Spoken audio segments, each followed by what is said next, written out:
In this lesson, we're going to talk about function families. So just like how us humans, we have families, right?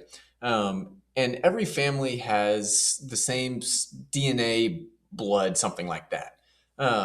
You're able to recognize human families by some kind of bloodline, right? Functions are the same, but their bloodline, if you will, is the shape that they make. Okay, so let's look at these three graphs here, and let's talk about what kind of shape these graphs make. So this first one, right? This just makes that straight line shape, right? So this is a straight line. There's no curves, there's no crazy shapes. It's just straight line, right? Then over here, this next one, I see that, well, this one isn't straight, right? It's making like this curve. So maybe we can call this one a curved line. And this last one here, it's making this kind of U shape, or N maybe. If we turned it the other way, it'd look more like a U. So let's call this one a U shape, right? Okay. So once we've identified what shape, we can see what family that function belongs to. So the shape of a function tells you what family that graph belongs to, right? So as we write these definitions, we're going to come and label these graphs down here. I'm going to color code. I'd recommend you grab some colored pencils and color code along with me. So based on the shape that each function makes, it tells us the family. If it makes this straight line, we call this a linear function. If it makes this curved line shape, we're going to call that a exponential function. And if it makes this U shape like this, we're going to call that a quadratic function. Okay, so those are the three different kinds of function families we're going to talk about throughout this course. Each function family has some unique key features about it that will help us distinguish one member of the family from the other, right? So you know, if you have a brother or sister, you may have the same bloodline, but there's very unique qualities about each one of you. And so that's what key features are.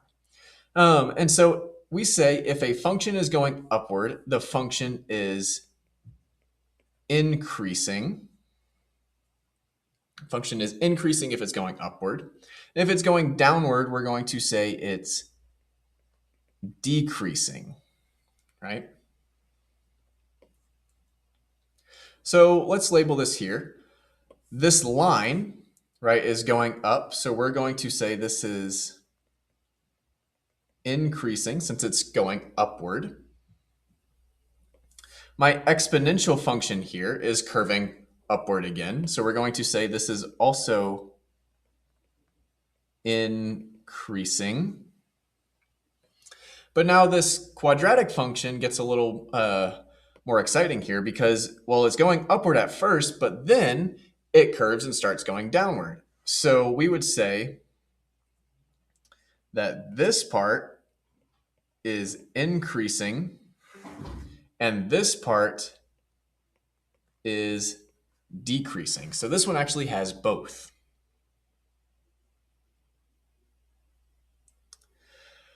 The next key feature we're going to talk about is when the graph crosses the x-axis, we're going to call that the x-intercept. So where it crosses the x-axis, we know that's our horizontal axis, that's our x-intercept. So let's label that on these graphs here. So here is my x-intercept, and I look to see where this linear function crosses. Right here, that's my x-intercept. Again, I wrote it in blue and labeled it blue here. So what point is this? Well, if we go back 1, 2, my x value, since I'm going backwards, is -2. And my y value, I didn't go up or down any, so my y value is going to be 0. and that's my x-intercept. My x-intercept here, again, I'm looking where do I cross the x-axis, is right here. We're going right about 1.5 spaces, so we can call that 1.5, 0. And this time when I go along the x-axis, well, I see this quadratic function is actually crossing the x-axis twice.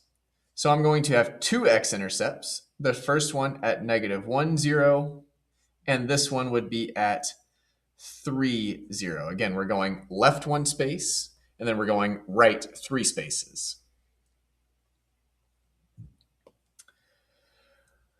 Next key feature is where the graph crosses the y-axis. That's my vertical axis. We're going to call that the y-intercept.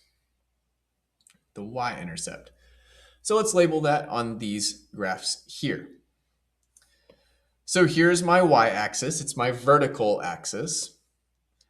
My linear function is crossing right here. We're going to call that point. We're not going left or right any from the middle point, but we are going up 1, 2 spaces.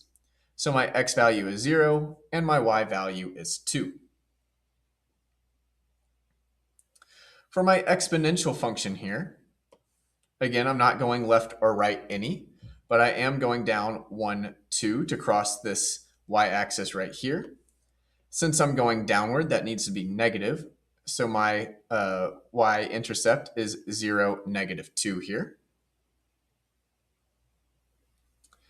And for my quadratic function, here is my y-intercept. There's only one this time.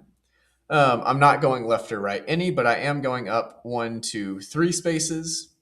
So that's going to be 0, 3 for my y-intercept on the quadratic function. And actually, let's go ahead and write that 0, 3 over here to the side.